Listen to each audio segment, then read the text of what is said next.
The search for survivors enters day 5 in central Texas, where more than 100 people have died following a catastrophic flood. CNN's Lee Waldman is in one of the hardest hit areas and tells us when this might shift to a recovery mission.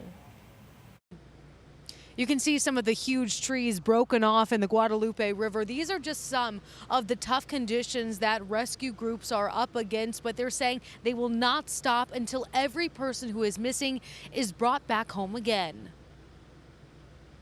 After days of battling tough search conditions, determination to find every last missing person in the Texas floodwater persists.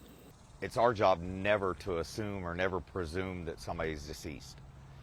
We're out here trying to find everybody alive. In hard-hit Hunt, Texas, Christian Fell and his family are clearing feet of mud from their home, the home that nearly trapped him in rapidly rising water Friday morning. When I opened the door, all this water started flooding back in, and I couldn't walk outside because it was like so powerful. I couldn't close the door. Fell went into his bedroom, trying to get on furniture that was already floating above his head to no avail. I tried to open up this door, but the door wouldn't open. And then that's when I saw that this window right here was broken, and I swam through it. In the darkness, surrounded by water, he climbed up to this electrical meter. Fell stayed there waiting for help for 3 hours. He says there was no warning ahead of time. Didn't have any alerts until the water was already like inside the house.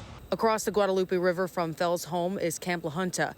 Kelly Rabone's son, Braden and Brock, were saved from the rising water by their camp counselors. Once the water came into his cabin, they moved the boys from their lower bunks to then the upper bunk, and then ultimately hoisted them up into the rafters. Some incredible stories of survival of campers being hoisted up by their counselors shared all throughout the Guadalupe River. We're expecting to hear an update this morning from the local officials, and then later on this afternoon, Governor Greg Abbott will be back here in Kerrville to talk about the state efforts that are ongoing. In Kerrville, Texas, I'm Lee Waldman.